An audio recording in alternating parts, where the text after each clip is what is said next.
como ustedes saben, desde que empezamos en el capítulo 1, pues bueno, de manera general estuvimos hablando acerca de las disposiciones relacionadas con las ofrendas, con todo el tema ritual ya en práctica, como se venía describiendo, se venía anticipando desde Éxodo. Pero desde el capítulo 1 vemos cómo es que las disposiciones ya son técnicas, ya son muy específicas. El Señor dispuso de manera muy detallada los casos en los que se debía llevar a cabo una ofrenda, en qué casos, en qué circunstancias, cuáles eran las diferencias entre una ofrenda y otra, con qué propósito se llevaba a cabo una ofrenda, con qué propósito se llevaba a cabo otra ofrenda, etcétera, etcétera. Entonces aquí lo importante es que nuestro análisis se enfoque en los aspectos técnicos, son importantes, pero con el propósito de hacer una proyección hacia nuestra vida práctica de cada día. Como el apóstol Pablo, ustedes saben, él habló del sistema sacrificial una vez que ya había sido hecho el sacrificio perfecto por parte del Hijo de Dios. El apóstol Pablo habló de este tema en este sentido, haciendo una proyección relacionada con todo el sistema sacrificial de la Torá, pero aplicado en la vida cotidiana de los hombres y las mujeres de su tiempo, como hoy en día.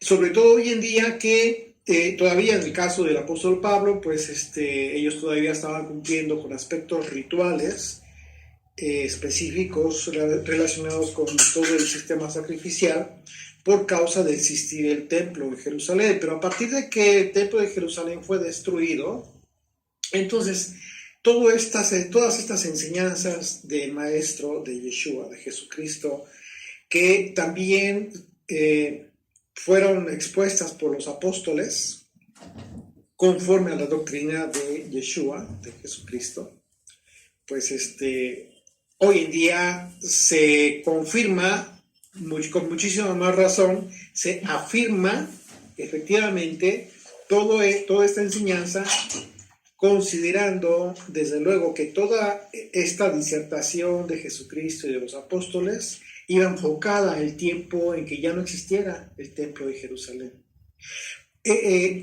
Yeshua fue muy respetuoso del tiempo en el que vivió, también los apóstoles, porque ellos no podían ir en contra de la Torá, sabiendo de antemano que existía el templo de Jerusalén. El templo de Jerusalén estaba en pie y, por supuesto, todo el sistema sacrificial, todo el sistema sacerdotal tenía vigencia. Esa es la razón por la cual ustedes no van a poder encontrar en el Nuevo Testamento ningún pasaje bíblico en el que Yeshua haya pretendido ocupar el lugar de algún sacerdote, el sumo sacerdote, o que le haya dicho a los apóstoles que ellos iban a ser ahora los levitas. De ninguna manera. Ellos, incluso Yeshua mismo, dio ejemplo de cumplimiento de la observancia de la Torá, cumpliendo toda la ley mosaica, toda la ley que está escrita en los 5 libros de Moisés. Siempre fue en contra de la ley oral, de la ley tradicional creada por los judíos. Es otra ley. Y eso aquí va a ser muy importante que ustedes empiecen a entender esto. Desde que estamos en esos estudios de Levítico y en las tardes que estamos estudiando el libro de los Hechos, que después de haber estudiado los Evangelios, sobre todo porque vamos a comenzar con las cartas del apóstol Pablo. Es imprescindible que podamos conectar los estudios que estamos llevando a cabo en las mañanas de la Torá con los estudios que estamos llevando a cabo en la tarde relacionados con el Nuevo Testamento, porque no están desconectados, están absolutamente armonizados, y esa es la razón por la cual tenemos que aprender a ver, por supuesto, que todo el sistema sacrificial siempre fue enfocado desde el corazón de Dios para que el hombre, para que su pueblo entendiera, aprendiera cómo es que a él le agrada que le adoremos. Y no por el hecho de haber sido destruido el templo de Jerusalén, significó que todo este sistema sacrificial de nada había servido. Por supuesto que no. Para este entonces era ya, sobre todo con toda la enseñanza de Yeshua y los apóstoles, ya era el complemento perfecto. Se había cumplido el propósito del Señor, para que todos comprendiéramos que todas estas especificaciones técnicas de la Torá en el libro de Levítico, por ejemplo, desde Éxodo, Números, vamos a ver, y Deuteronomio, pues tiene una proyección hacia la vida actual. En tu vida y en mi vida, en nuestras vidas cotidianas, tenemos que observar todo lo que estamos aprendiendo. Esto nos va a permitir ser mejores adoradores en espíritu y en verdad. No solamente acá, no solamente en tu espíritu, sino en tu vida práctica, en espíritu y en verdad. Es decir, tu vida diaria, tu vida cotidiana, te va a servir muchísimo. Y en este capítulo 4 nos va a hablar incluso del grado de responsabilidad que tenemos unos y otros, y cómo es que en aquel entonces el Señor especificó determinado tipo de ofrendas, aunque eran por el pecado, pero para unos eran de un tipo de ofrenda, y para otros, dependiendo del grado de responsabilidad que tenían respecto a los demás, era otro tipo de ofrenda. Y era la ofrenda por pecado, el mismo tipo de ofrenda, pero cambiaban las ofrendas. Y este capítulo nos va a hablar de estas ofrendas, las ofrendas expiatorias, que a diferencia de las anteriores eran obligatorias por causa del pecado.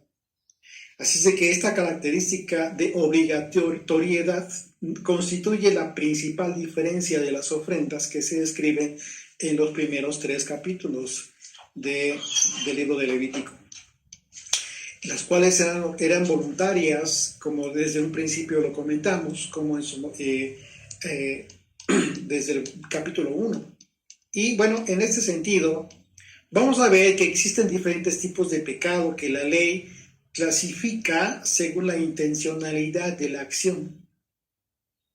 Vamos a poner, si gustan, a mí me gustaría que ustedes tomaran nota, no porque lo que yo les voy a comentar sea lo más excelente, no, sino porque de alguna manera quizás a ustedes les pueda ayudar un poco más al momento de repasar sus estudios, y esto les va a servir mucho. Les digo porque a mí me ha servido mucho hacerlo así, yo así lo hago, siempre tomo notas, y bueno, yo creo que eso es lo que nos caracteriza a un estudiante de un simple oyente. Que no seamos simples oyentes, sino que nos convirtamos en estudiantes. Y un estudiante tiene que tener siempre una técnica de estudio. Y una que yo les propongo, la más simple, la más sencilla, pues un cuaderno y una pluma. Si mi esposa está riendo por la letra, no importa, con que ustedes le entiendan, está perfecto.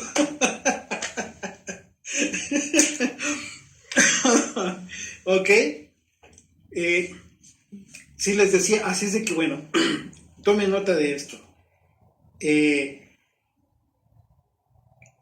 Vamos a ver diferencias en los pecados, o sea, y la ley clasifica estas diferencias de acuerdo a la intencionalidad de la acción que tú tengas.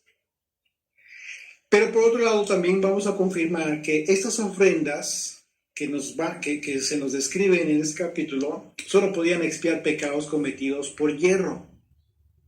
Es decir, ¿qué significa pecado por yerro? Un pecado cometido por error, o por descuido, o por ignorancia. ¿Sí?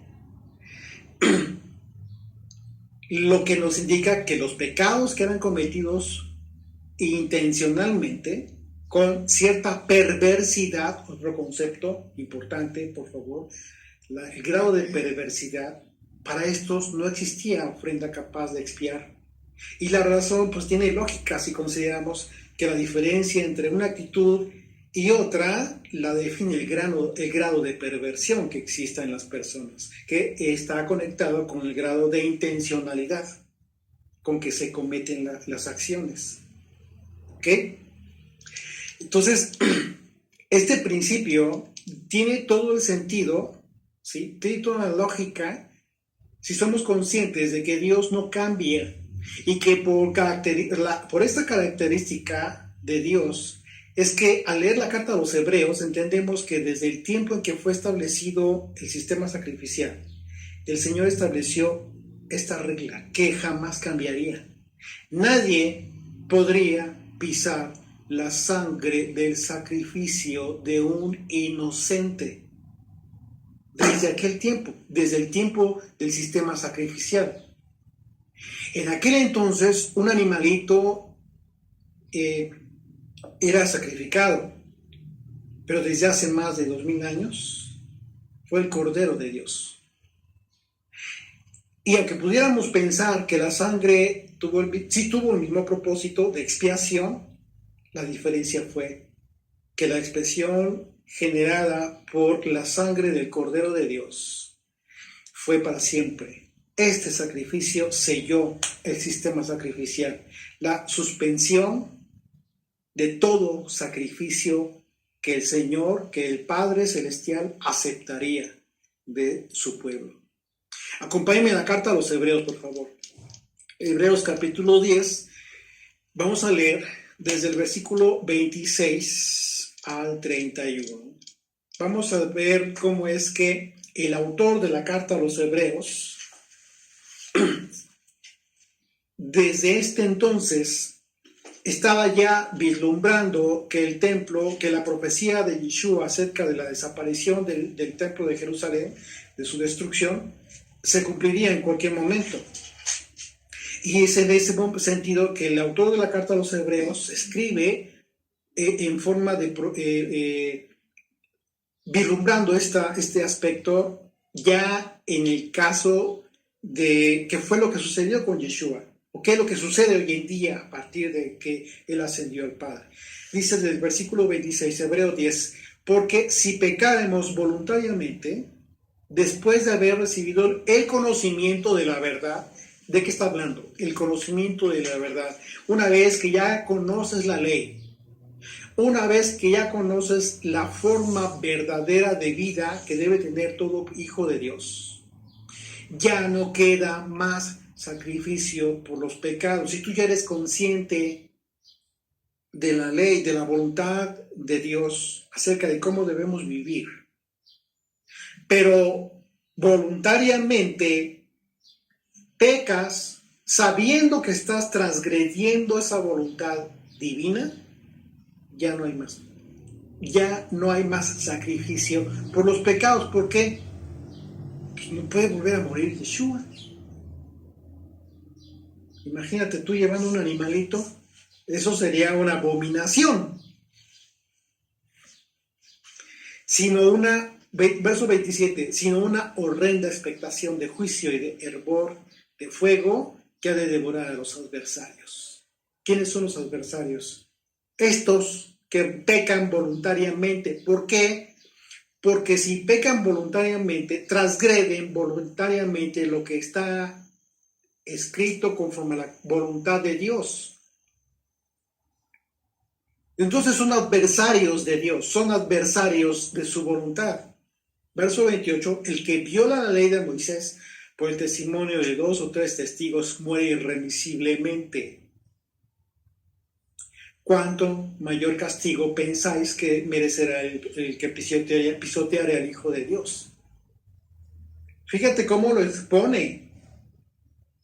Llevar a cabo esta acción consciente de pecar voluntariamente, sabiendo que estás transgrediendo la Torá, estás pisando al Hijo de Dios. Es como si pisaras al Hijo de Dios. Y tuviera por inmunda la sangre del pacto en la cual fue santificado, claro. E hiciera afrenta al Espíritu de gracia. Pues conocemos al que dijo, mía es la venganza, yo daré el pago, dice el Señor, y otra vez el Señor juzgará a su pueblo. Horrenda cosa es caer en manos del Dios vivo, imagínate. ¿Por qué? ¿Por qué se expresa así con este temor al final del capítulo 31? Porque el fin de estos, que son los adversarios de Dios, tendrán el destino del fuego eterno.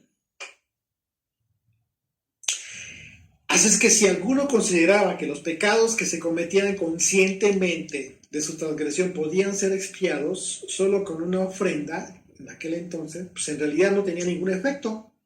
La ofrenda que llevaban al tabernáculo y después al templo. Hoy en día esto es mucho más peligroso. O sea, yo estoy hablando de aquel tiempo, de que había sacrificios, pero hoy en día, en de que ya no hay sistema sacrificial, es más peligroso. Porque cualquiera que peca conscientemente invalida en su propio prejuicio el pacto sellado con la sangre de Jesucristo. Así es que, ¿cuál es la solución para aquel que sabiendo que pecó voluntariamente no podría llevar a cabo alguna ofrenda, si es que aún tiene vida? Y vida es tiempo para arrepentirte. Pues arrepentirte. Esa es la solución. No pienses que por andar, que por simplemente hacer una confesión de labios, pero no te arrepientes, sigues en la misma condición. Pues ya el Señor te va a escuchar y te va a decir, así te perdono. No, eso no sirve. Tienes que arrepentirte de corazón para volver a ser considerado parte del pueblo de Dios. Sabiendo que aunque estaba en aquel entonces, las personas que hacían esto sabían que estaban en el pueblo de Dios, pero si no se arrepentían, realmente Dios ya no lo consideraba parte de su pueblo. Por eso no importa dónde te encuentres, no importa en qué sistema te encuentres, religioso, en qué grupo de creyentes, sinagoga, como le llames, eso no importa. Dios no puede ser engañado. Los que se engañan son los hombres. Por eso es muchísimo más sana la sencillez de tu corazón para adorar a Dios, pero sincera. Una sencillez sincera. Hoy sucede exactamente lo mismo. Todos aquellos que están viniendo al Padre por el Hijo, todos aquellos que dicen creer en Yeshua, nos encontrábamos en una posición de pecado por hierro antes de venir a Él. Porque no conocíamos la ley. Tú y yo no la conocíamos. Y tampoco sabíamos que el pecado significa transgredir la ley, de acuerdo a la definición que proporciona el apóstol Juan. Primera de Juan 3:4, todo aquel que comete pecado infringe también la ley. Pues el pecado es infracción de la ley. Y tampoco nacimos en hogares observantes de la ley de Moisés, al menos yo no. Así es que todos aquellos que nos encontrábamos en esa condición, por todos nosotros, fue la ofrenda por el pecado que el propio Padre Celestial presentó. Yeshua. Dime tú si no es importante que hagamos conciencia de la vida que estamos viviendo. si realmente estamos viviendo nuestra fe como deberíamos de hacerlo. No importa que pase el Shabbat, no importa que pase este tiempo delicioso, desde el primer día de la semana, no te olvides de lo que aprendiste en el Shabbat. No te olvides de lo que vino a tu mente y a tu corazón y a tu espíritu y que te hizo reflexionar acerca de la vida que llevas hoy. Porque si lo haces, como que cortas y te conviertes en un religioso. Porque empieza la semana de trabajo y te olvidas del Señor, te olvidas de lo que aprendiste, y es cuando más tienes que recordar todo lo que estamos aprendiendo en el día de reposo, ponerlo en práctica con los compañeros de tu trabajo, con tu jefe, con tus subordinados, si tienes subordinados, con tu propia familia primordialmente, en primer lugar, tu esposa, tus hijos, tu esposo, tus hijos, tus vecinos. Así de que vamos a empezar desde el versículo 1. Levítico 4, versículo 1. Dice, habló el Señor a Moisés diciendo, habla a los hijos de Israel y diles, cuando alguna persona pecare por hierro, aquí está, cuando peque por ignorancia, en alguno de los mandamientos del Señor, sobre cosas que no han de hacer, esto es mandamiento prohibitivo, e hiciera alguna de ellas, si el sacerdote ungido, pongamos atención, el sacerdote ungido, vamos a subrayar, pecare según el pecado del pueblo, ofrecerá al Señor por su pecado que habrá cometido un becerro sin defecto para expiación. Bueno, la palabra pecare, que vemos aquí, del versículo 3, es la palabra hebrea jatá, que además de traducirse como errar, ¿sí? como un error, también puede traducirse como expiar. Si ustedes acuden a su diccionario Strong, se van a dar cuenta que entre los diversos conceptos, como se puede traducir según el contexto del pasaje, ustedes van a encontrar la palabra expiar. Así es que, de acuerdo al contexto de este pasaje, si nosotros analizamos esta traducción como expiar, la palabra pecado que aparece 2 veces en ese mismo versículo, el versículo 3, pongamos atención, es la palabra hebrea ashma, que significa culpabilidad. ¿Ok? Entonces podríamos leer el versículo 3 de acuerdo, tratando de hacer una armonía respecto a la ofrenda del pecado por hierro de esta manera. Verso 3. Si el sacerdote ungido expiare según la culpabilidad del pueblo, ofrecerá al Señor por su culpa que habrá cometido un becerro sin defecto para expiación. Ahora, ustedes se preguntarán, bueno, pero ¿por qué lo traduces? ¿Por qué podríamos traducir como expiare? Bueno, por una sencilla razón. Primeramente, esto conforma, ¿sí? Por un lado, la condición del sacerdote. Y esa es la razón por la que podríamos aplicar este concepto, ¿sí? Al sacerdote ungido que pecare, como sacerdote ungido que expiare, ¿sí? Porque era un sacerdote, un ungido. ¿Qué significa ungido? Mashiach. En el hebreo es la palabra Mashiach. ¿Y qué significa Mashiach?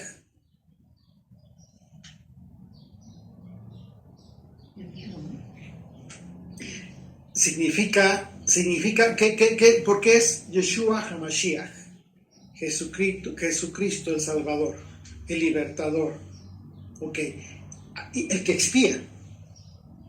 A final de cuentas, lo que nosotros debemos atender es a la expresión de sacerdote ungido. Se está hablando del sumo sacerdote, era el que tenía esta categoría, que era apto para expiar la culpa, Ashma, transgresión por error del pueblo. No estamos evadiendo la hipótesis de la que habla el pasaje, porque la hipótesis dice, si el sacerdote ungido pecare según el pecado del pueblo, ofrecerá al Señor. ¿Okay? Así es de que eso es una... ¿Por qué se los expongo de esta manera? Porque si estamos hablando del sacerdote ungido, se encontraba apto para llevar a cabo esta acción. Así es de que lo que está...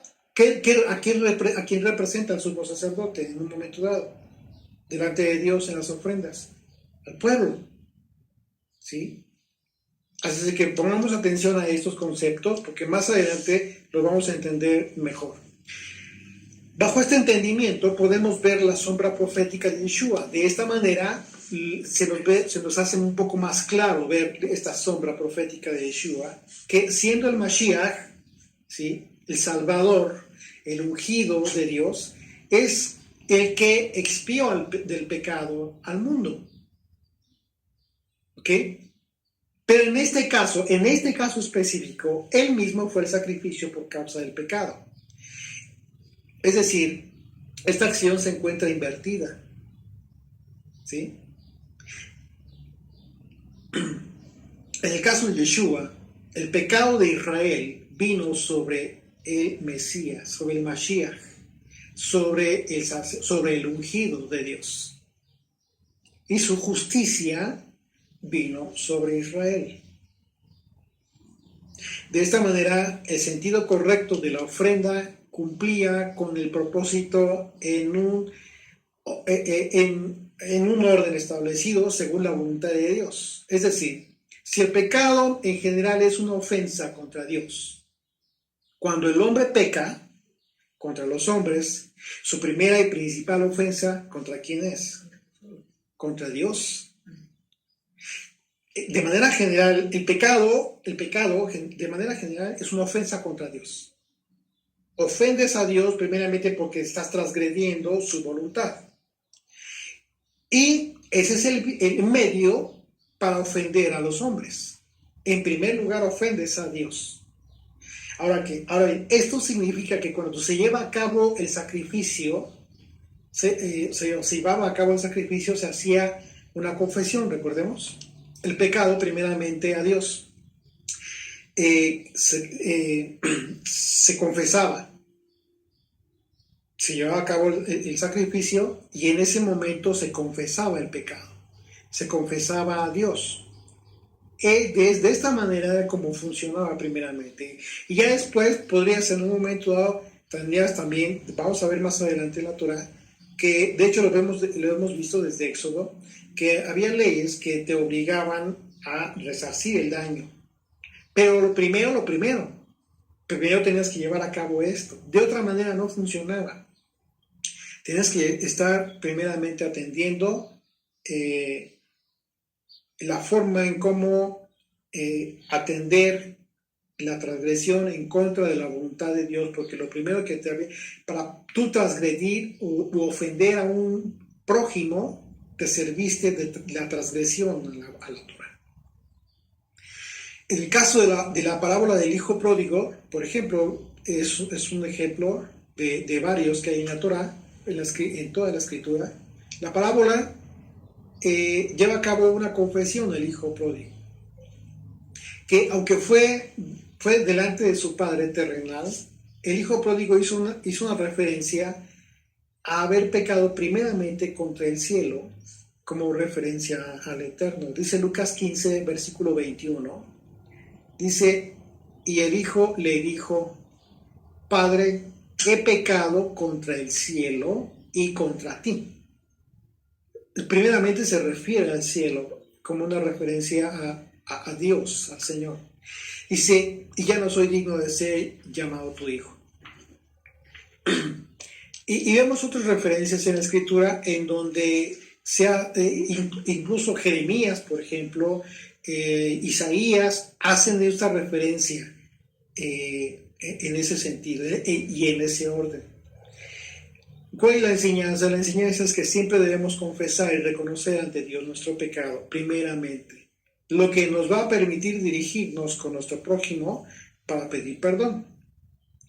Pero que debemos hacer esto es algo que nosotros debemos hacer para poder tener comunión con el Señor. Y de la misma manera, si tú, como vemos en el Evangelio, en los Evangelios, Yeshua enseña que cualquiera que lleve su ofrenda con el Señor, pero sabiendo, ahí se acuerda que tiene algo en contra de su prójimo, ¿qué es lo que tiene que hacer? Ir y estar bien con su prójimo, porque de otra manera Dios no recibe esa ofrenda. Es un círculo, pero en ese círculo empieza con el dirigirnos ante el Señor, reconocer ante Dios nuestra transgresión. Continuamos en el versículo 4, dice: traerá el becerro a la puerta del tabernáculo de reunión delante del Señor, y pondrá su mano sobre la cabeza del becerro y lo degollará delante del Señor.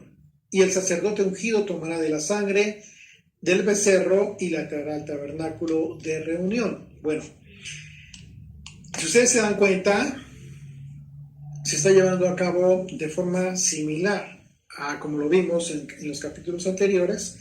Es el mismo procedimiento.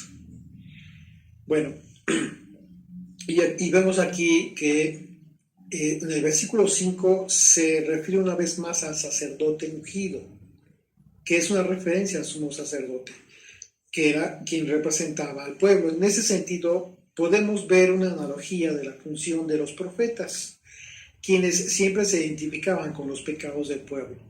Aunque su función era reprender al pueblo, exhortar al pueblo y reprenderlo por las transgresiones, llamarles la atención de parte de Dios.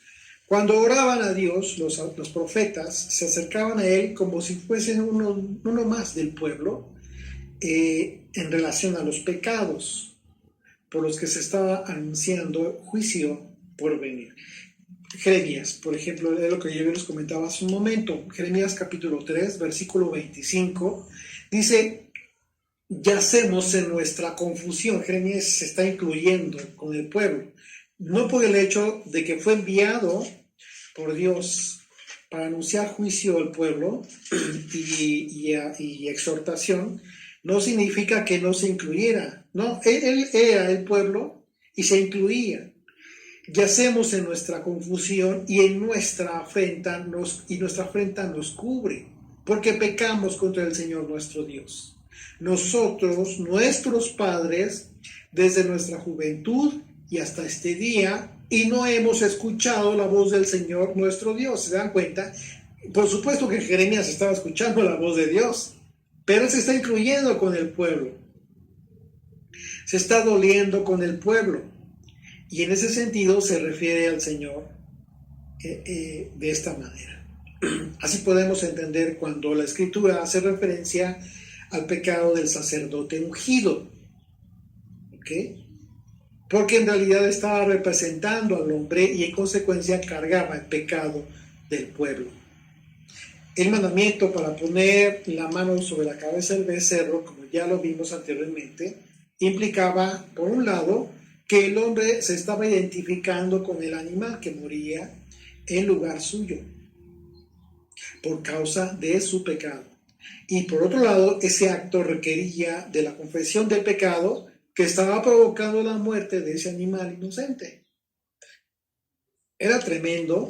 Si ustedes tratan de colocarse en aquel entonces, sabiendo y siendo conscientes de que estaba muriendo un animal por causa de su pecado y estaba muriendo en su lugar, sí, definitivamente era muy duro esta situación.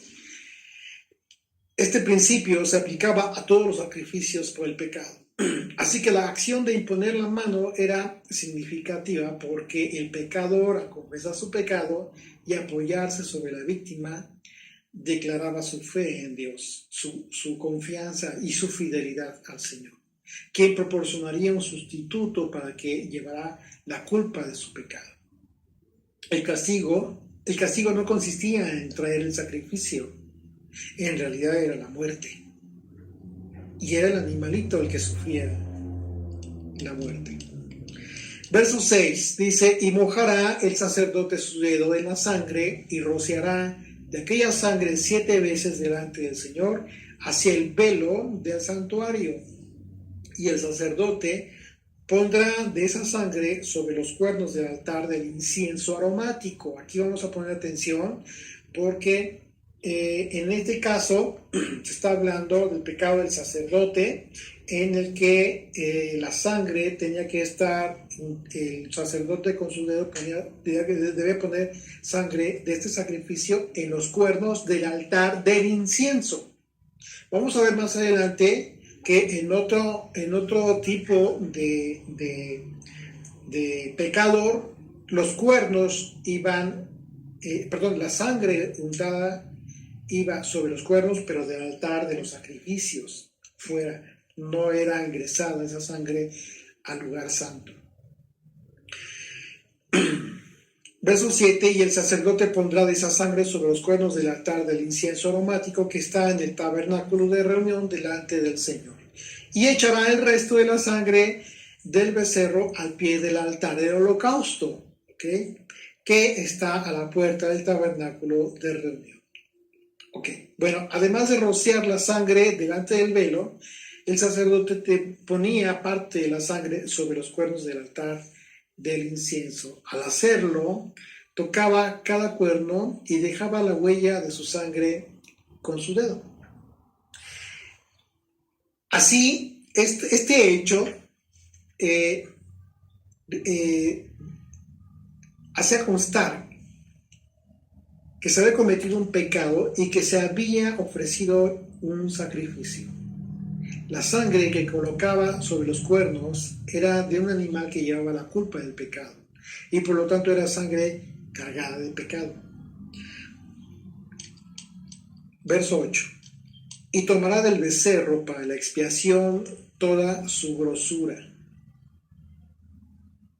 ¿Ya recordaron? Una vez más, vemos el tema de la grosura, de la grasa, la que cubre los intestinos y la que está sobre las entrañas. Como podemos apreciar, las partes que se quemaban en la ofrenda por el pecado eran las mismas que se quemaban en las ofrendas de paz. Verso 3. Bueno, verso 9. Vamos a recordar Levítico 3, versículo 3. Cómo es que en las ofrendas de paz se llevaba a cabo esto también. Recordemos que vimos en el capítulo anterior la similitud que hay entre los sacrificios, solo que como estamos viendo, ya hay diferencias, ya comenzamos a ver desde el inicio del capítulo 4 ciertas diferencias respecto de los anteriores. Para empezar, el tema de la obligatoriedad de esta ofrenda por causa del pecado.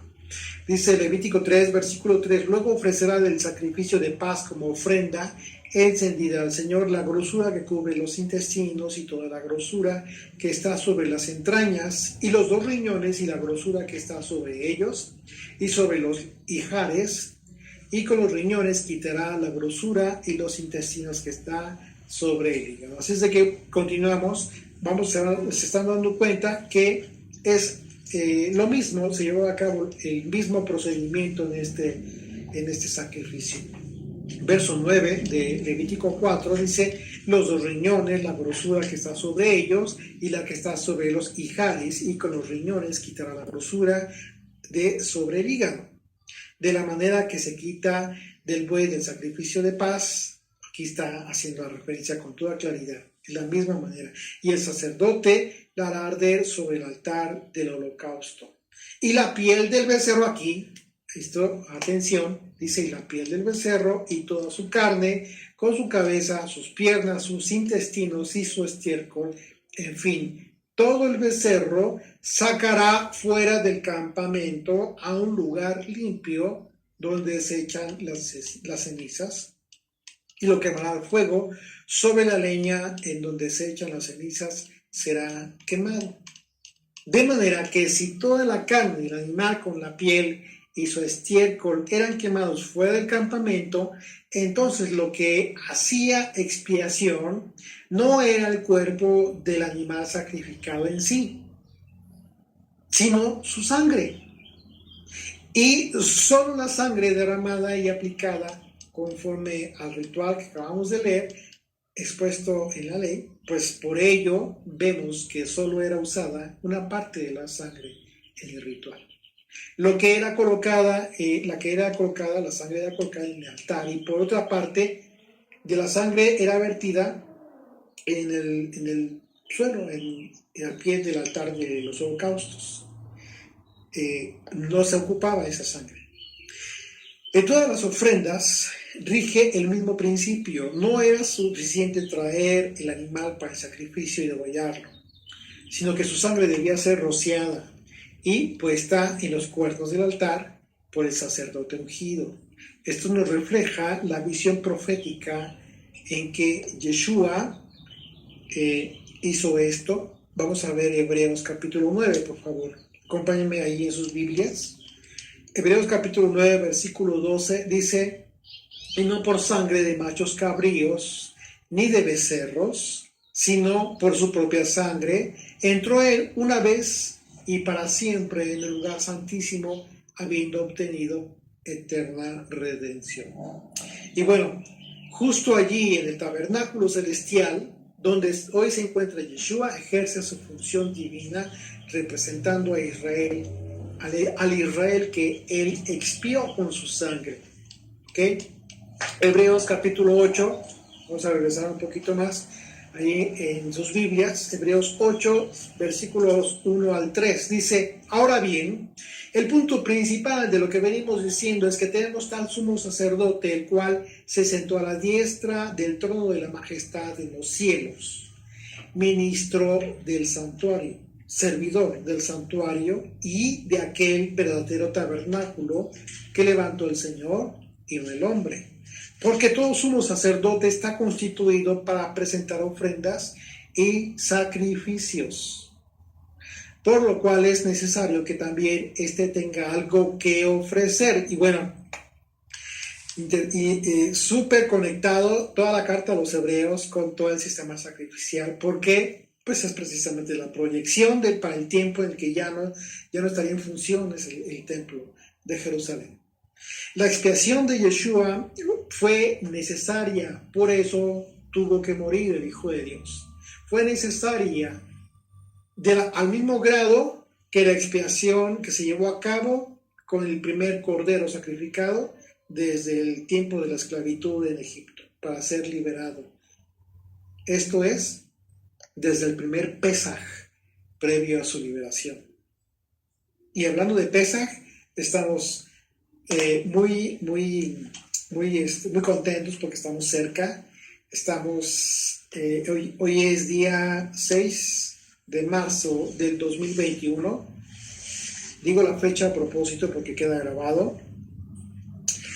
Y el asunto es que resulta muy interesante que estamos viendo todo el sistema sacrificial, ¿verdad? El sacrificio, la ofrenda por el pecado, en donde por supuesto que Yeshua, como el Cordero de Dios, tiene toda la implicación, tiene toda la relación con los tiempos que vamos a vivir en las próximas semanas. De aquí a 3 Shabbats, al término del día de reposo del día 27, inicia el reposo de Pesaj y panes sin levadura. Va a ser un tiempo de mucha actividad, muy importante. Y bueno, al día siguiente, al término del día de reposo, empezamos con la cuenta del hombre. En fin, va a ser por ahí en la página de Estudiantes de la Biblia. Ya tenemos publicadas las fechas para quienes quieran considerarlas. Y también en los grupos y en las redes sociales les compartí el calendario de todo el año. Y bueno, vamos a estarnos conectando, vamos a estar en comunicación. Continuamos, Levítico 4, versículo 13, dice, si toda la congregación de Israel hubiera errado, aquí está hablando ya de otra hipótesis, si se dan cuenta, ya está hablando de toda la congregación, un caso en el que todo el pueblo comete pecado por hierro. Dice, y el hierro estuviera oculto a los ojos del pueblo, es decir, algo que cometió el pueblo, pero que no sabe que se equivocó, no sabe de su error, que está oculto, por estar oculto a sus ojos, y hubiera hecho algo contra alguno de los mandamientos del Señor en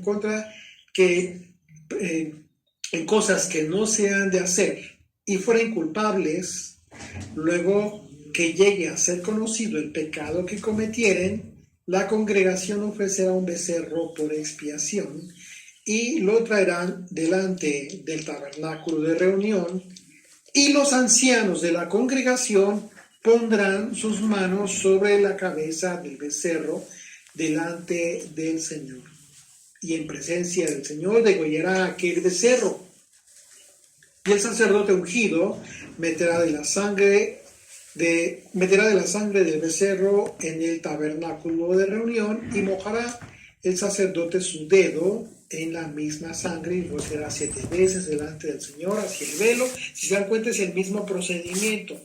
Es decir, en estos dos casos, si ustedes están observando, la sangre del becerro será introducida al lugar santo, ¿ok? El santuario. Dice, verso 17, y mojará el sacerdote su dedo en la misma sangre y rociará 7 veces delante del Señor hacia el velo. De aquella sangre pondrá sobre los cuernos del altar que está delante del Señor en el tabernáculo de reunión, y derramará el resto de la sangre al pie del altar del holocausto que está a la puerta del tabernáculo de reunión. ¿Ok? Entonces, se dan cuenta que es el mismo procedimiento. ¿Qué es lo que cambia? Bueno, que está hablando de todo el pueblo, del pecado de todo el pueblo en general, en donde es representado por los ancianos. Toda la congregación debía presentar la misma ofrenda cuando pecaban, el becerro. Y este becerro lo proporcionaba a la congregación por cuanto todos eran considerados culpables. Los ancianos elegidos de entre las diferentes tribus llevaban el becerro al lugar del sacrificio y ponían sus manos, todos, las 12 tribus representadas, las 12 tribus de Israel por estos jefes tribales, ponían sus manos sobre él y lo degollaban. Así es de que sí estamos viendo que hay ciertas diferencias en determinado, de acuerdo a quién era el que pecaba. Pero el procedimiento, si se dan cuenta, pues es similar. Verso 19 dice, le quitará toda la grosura y la hará arder sobre el altar y hará de aquel becerro como hizo con el becerro de la expiación. Lo mismo hará de él. Así hará el sacerdote expiación por ellos y obtendrán perdón. Y sacará el becerro fuera del campamento y lo quemará como quemó el primer becerro, expiaciones por la congregación. Si se dan cuenta, es lo mismo, el mismo procedimiento. Para los tiempos de Yeshua, la expresión fuera del campamento era una alusión a las afueras de Jerusalén, justo de la misma manera en que Jesucristo fue crucificado, a las afueras de Jerusalén, fuera del campamento. Verso 22 de Levítico 4 dice, cuando pecare un jefe e hiciere por hierro, aquí pongamos atención porque va a cambiar la hipótesis. Cuando pecare ¿y por qué va a cambiar la hipótesis? Por el grado de responsabilidad. Está hablando aquí de los jefes tribales, de los ancianos. Dice, cuando pecare un jefe e hiciere por hierro algo contra alguno de los mandamientos del Señor, su Dios, sobre cosas que no se han de hacer y pecare, luego que conociere su pecado que cometió, presentará por su ofrenda un macho cabrío sin defecto. Bueno, aquí un paréntesis. Voy a leer nuevamente el versículo 22. Dice, cuando pecare un jefe hiciere por hierro algo, es decir, un jefe tiene una responsabilidad respecto a los demás que no son jefes. ¿Ok? porque hay un grado de jerarquía aquí. ¿Esto qué nos dice? ¿Qué te dice a ti y a mí? Si tú eres jefe de familia, y hablo primeramente del varón, tú tienes la mayor responsabilidad respecto a tu familia, de conocer la Torah. Y aquí te vas a dar cuenta que la responsabilidad que tú tienes como padre de familia respecto a tu esposa y a tus hijos te va a colocar en una posición más delicada delante de Dios. Y tan es así que la ofrenda va a ser diferente. Dice, así que ¿cuál es el consejo? Pues hay que conocer la Torah. Si tú eres jefe de familia, tú eres papá de familia, tienes la obligación inminente de conocer la Torah, tienes que conocer la Escritura, tienes que conocer a Dios. De otra manera, ¿cómo podrías tú como padre quejarte el día de mañana que tus hijos quizás no andan en orden si finalmente no hiciste lo que te corresponde? No podemos ser incongruentes con nuestra propia vida. Si somos padres, si eres madre, tenemos la gran responsabilidad respecto a nuestros hijos delante de Dios, de conocer su voluntad, sabiendo que Él es fiel y que en un momento dado ellos, nuestros hijos, podrán tener sus altibajos, podrán tener circunstancias propias de su desarrollo, tanto físico como mental, psicológico, etcétera, etcétera. Pero siempre contando ya de antemano con lo que a ti te obliga el Señor. A ti como padre y como madre, ¿qué te obliga? ¿A qué te obliga el Señor? A transmitir su voluntad. Pero no la vas a poder transmitir si no la conoces. Así es de que a ponerse las pilas. Hay que ponerse las pilas. Hay que tomar a Dios en serio. Los tiempos son difíciles. Y créanme, serán difíciles cada día, cada vez más.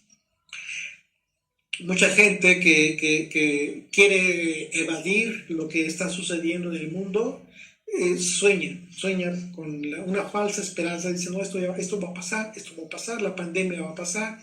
No te engañes, los dolores de parto ya comenzaron, esa es la verdad. ¿Cuánto van a durar? No sabemos.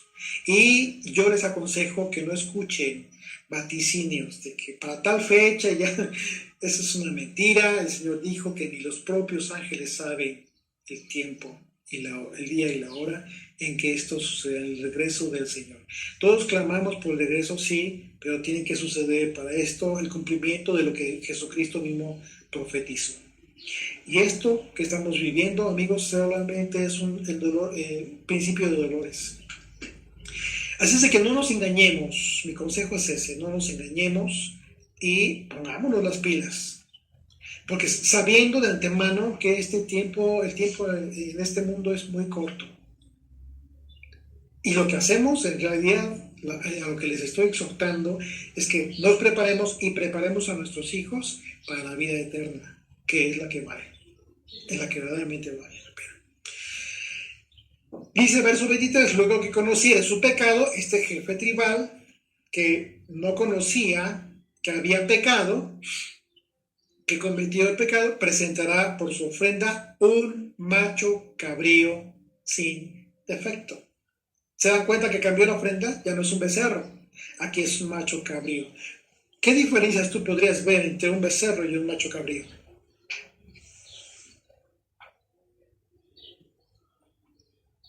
Físicamente, entre los dos animales, un becerro y un macho cabrío. Sí, aparte de que es de otra especie, en el tipo de animal, ¿qué diferencia tú podrías identificar así? En el macho cabrío, pues quizás rebeldía, ¿no? Más rebeldía, ¿o qué?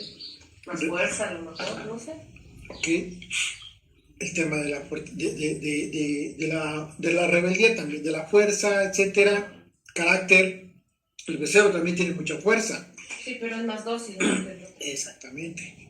Es más, tiene un carácter diferente. Aquí estamos hablando quizás del carácter entre uno y otro animal. Dice, sin defecto, verso 24, y pondrá su mano sobre la cabeza del macho cabrío y lo degollará en el lugar donde se degüella el holocausto delante del Señor. Es expiación. Verso 25, y con su dedo el sacerdote tomará de la sangre de la expiación y la pondrá sobre los cuernos del altar del holocausto.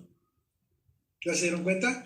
Ya esta sangre no entra al santuario y no era colocada en los cuernos del altar del incienso, sino del altar de los holocaustos.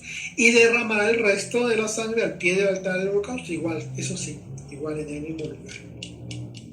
Aquí, como vemos, el capítulo describe una responsabilidad específica según el grado de responsabilidad de quien pecaba, como en este caso se habla de un jefe, es decir, los que eran considerados jefes tribales, los jefes de las tribus, los ancianos, y por ello aquí cambia la ofrenda, ya que se habla de un macho cabrío como ofrenda, una ofrenda que simboliza su autoridad sobre los demás israelitas.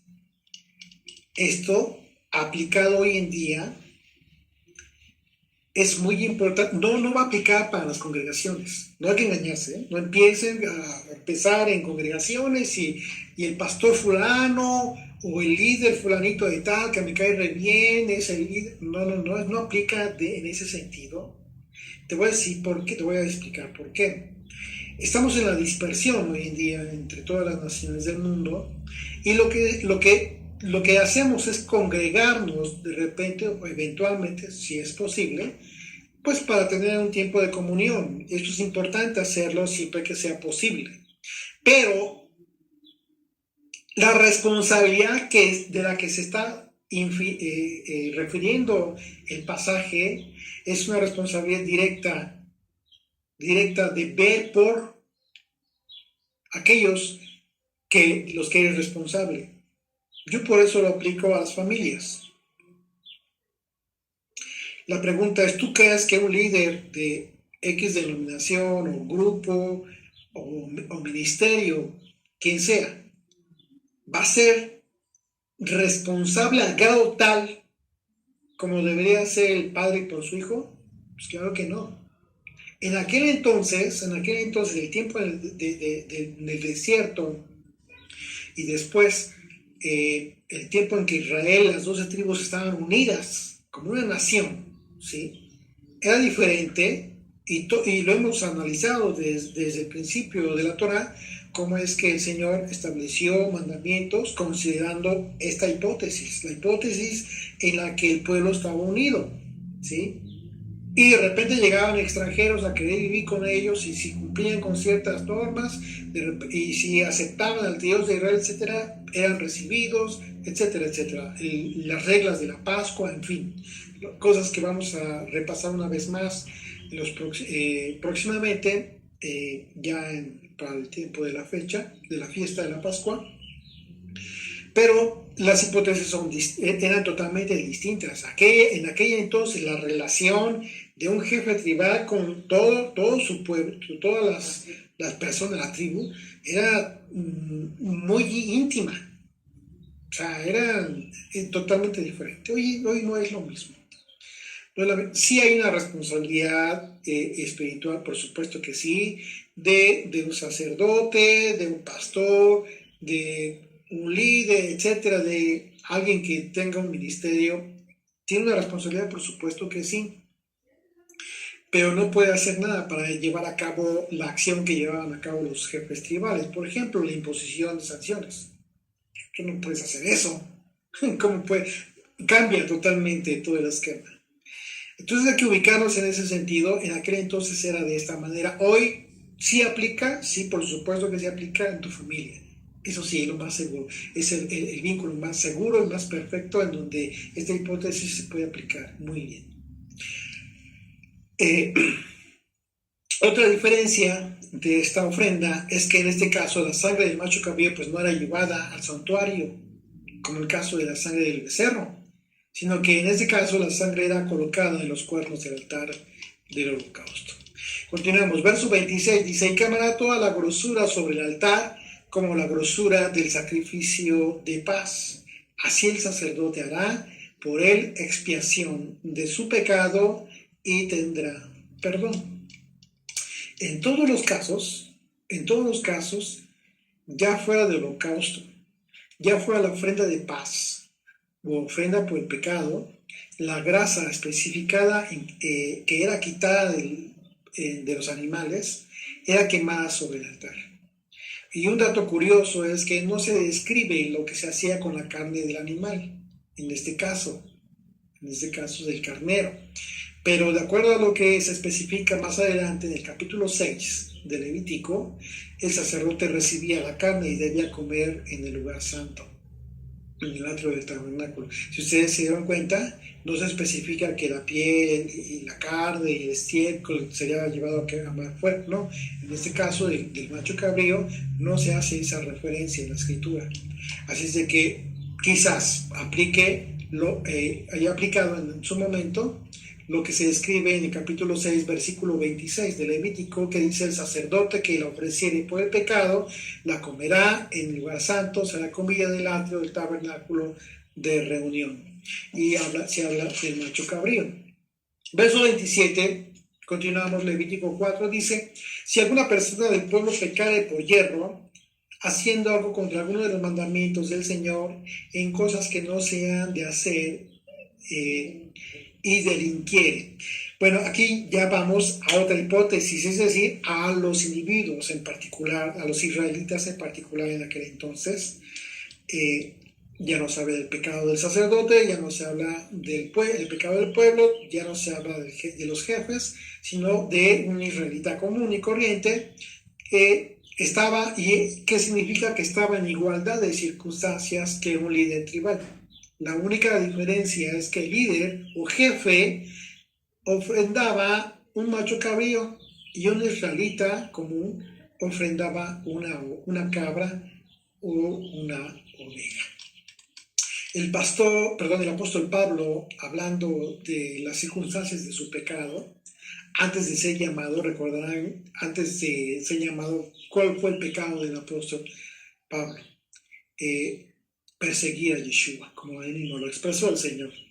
El apóstol Pablo expresó la clase de pecado que fue cometido por él y habla precisamente del pecado por yerro, y no porque se justifique él, sino que Pablo está hablando de él, pero que es una hipótesis en la que muchos pudiéramos haber estado. Primera Timoteo capítulo 1, versículo 13, dice, y está hablando el apóstol Pablo, habiendo yo sido antes blasfemo, perseguidor e injuriador, mas fui recibido a misericordia, porque lo hice por ignorancia en incredulidad. ¿Ok?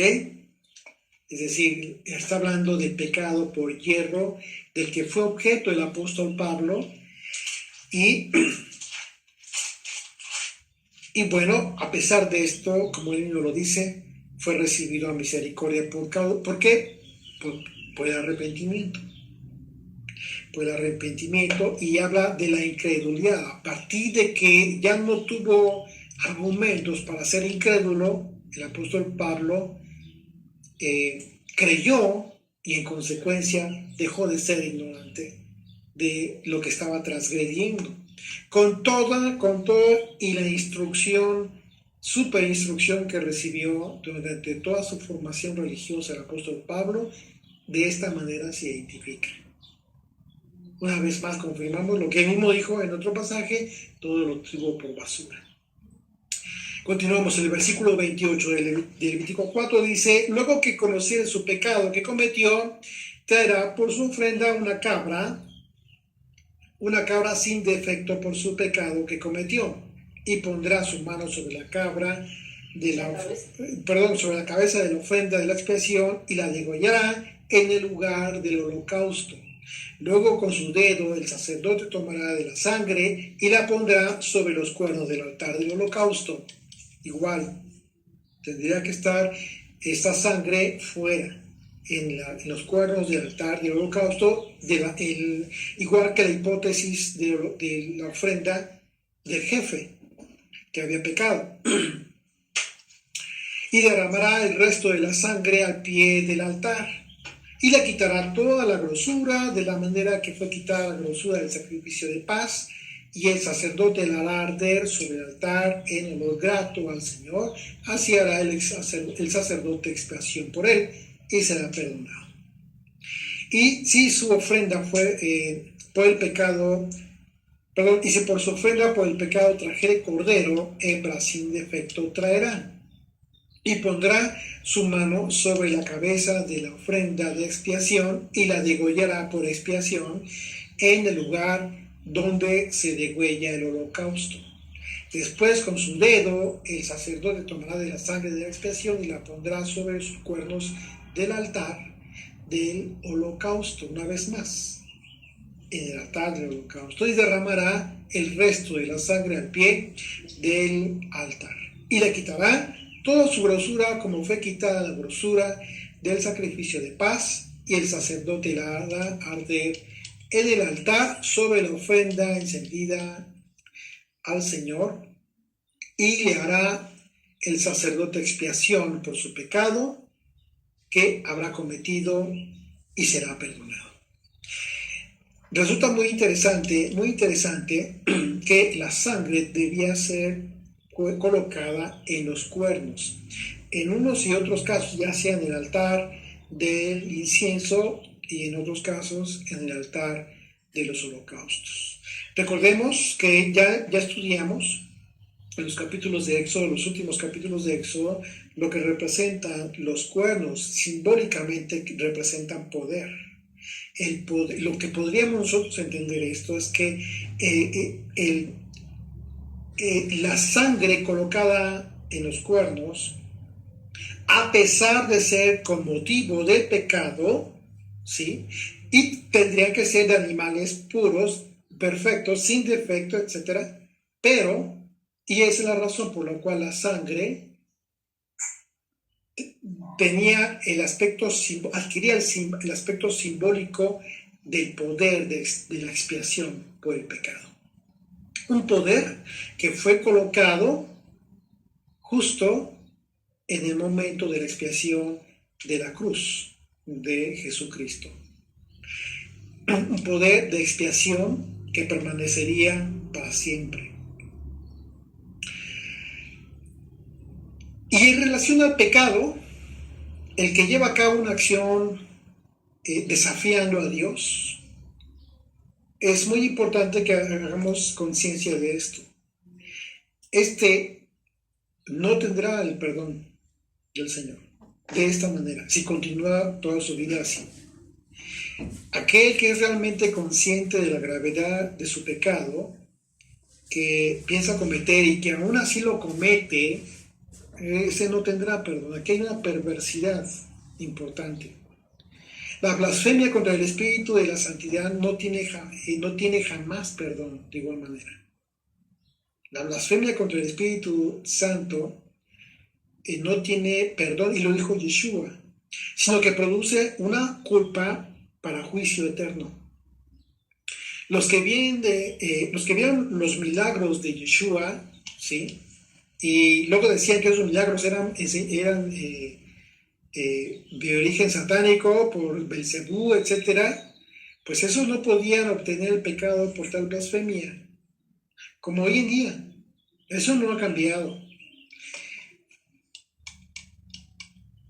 Fíjese a qué grado lo colocó el Señor una vez más. Vamos a recordar Mateo 12, versículo 32. Dice: a cualquiera que dijera alguna palabra contra el Hijo del Hombre, es decir, cualquiera que hable mal en contra de Jesucristo, le será perdonado. Puede llegar el momento en que sea perdonado cuando te arrepientas, claro, sin arrepentimiento no hay remisión de pecado.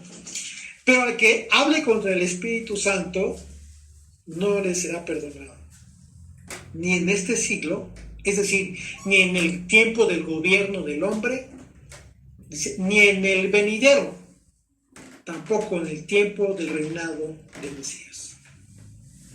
Los pecados perdonados son los que son cometidos por error o por ignorancia o por debilidad de carácter.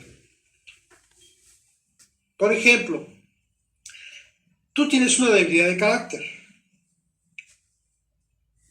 y por esa razón reaccionas así explosivamente. Tienes un carácter débil, es decir, no tienes la fortaleza necesaria para templarte, para moderar tu reacción, etc. Y comienzas a decir cosas que no deberías y al rato ya te andas arrepintiendo. Eso es debilidad de carácter. Pero siempre hay oportunidad de arrepentirse. Pero los que se cometen por rebeldía contra el Padre Celestial deliberadamente, con plena conciencia de la verdad, en ese pecado, por ejemplo, Judas, que fue discípulo de Yeshua, tuvo varias oportunidades para arrepentirse. Nosotros podemos ver en los evangelios cómo fue que Judas sí tuvo oportunidad de arrepentirse, pero al final no quiso arrepentirse y perdió la posibilidad. Llegó un momento que ya no fue posible. El Señor afirmó la dureza de su corazón y hizo que Judas perdiera la oportunidad de arrepentirse. Y como dice la Escritura, pues en ese caso para él hubiese sido mejor no haber nacido. Conocer la función de mediadora de Yeshua como el Mesías del pueblo de Dios nos impone una gran responsabilidad por causa de estar conociendo todo esto, toda su palabra, toda su voluntad. Porque a mayor conocimiento, mayor responsabilidad. Y lo acabamos de ver ahorita en el tipo de las ofrendas. Cómo van cambiando las ofrendas que tenían un propósito. El propósito era el mismo, expiar de pecado, pero de acuerdo a quien cometía el pecado era cierto procedimiento que se llevaba a cabo. Y esto nos convierte a nosotros, el conocer más, nos convierte en garantes de la encomienda para transmitir a muchos lo que aún no saben. Porque es bien cierto que muchas personas aún no son conscientes de esta obra de Yeshua y hoy en día, a este grado. Y permanecen en una actitud espiritual demasiado pasiva, a grado de rayar incluso en la ignorancia de lo que implica su salvación eterna. Tú y yo tenemos esta gran responsabilidad. Sin importar a qué nivel lo puedas tú hacer, así sea con una sola alma, con una sola persona que le puedas compartir, transmitir el evangelio del reino, habrás tú librado tu alma de la sangre de esas personas. Es nuestro deber como pueblo de Dios colaborar en la restauración de las antiguas calzadas, de las sendas antiguas, buscar las sendas antiguas y exhortar a buscarles y presentarles a todos estos a Yeshua como el Mesías, como nuestro mediador y sumo sacerdote, porque el tiempo está cerca y a su tiempo Yeshua vendrá con poder y gloria por los suyos. No olvidemos esto. Vamos a orar. Bendito Dios, gracias te damos, papito, por este estudio tan hermoso que hemos tenido. Señor, gracias por la explicación, Padre, y esa responsabilidad que tú pones en cada uno de nosotros, mi Dios, para obedecerte, para cumplir tu ley, Señor, y asimismo para transmitirla a la familia, Señor, a nuestros hijos, Padre eterno, pero sobre todo, Padre, a través de nuestro ejemplo, Señor. Te pido que nos hagas testigos verdaderos de tu palabra, de tu obra en nuestra vida, Señor. Gracias te damos, papito, por este día de reposo, por este Shabbat. Síguenos santificando a través de tus mandamientos, Padre. En el nombre y por los méritos de Yeshua. Amén. Amén.